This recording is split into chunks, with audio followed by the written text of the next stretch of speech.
How to invest in the UK in 2020.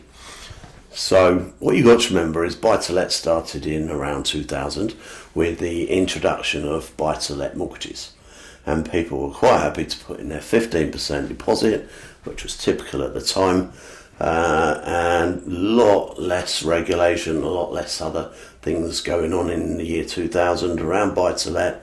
And you swapped your cash for cash flow, and if you were lucky and you did it in a capital appreciation area, that's great.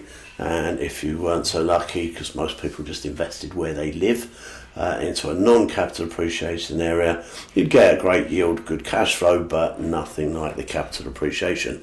Just remember, your living standard is normally provided for by your rent income profit, or a percentage of it, but your net worth comes from the value of your properties and the equity that you have in them. So if they're appreciating all the time, then your net worth is appreciating.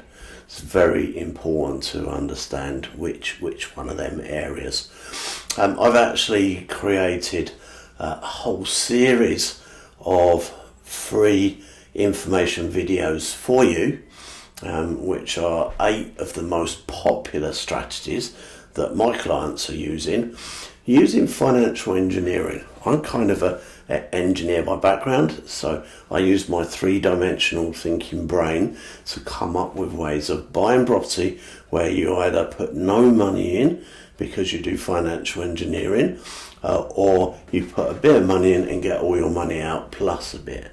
Now, if you'd like to find out more about that, click below and you can find out about my 8 free strategy guides.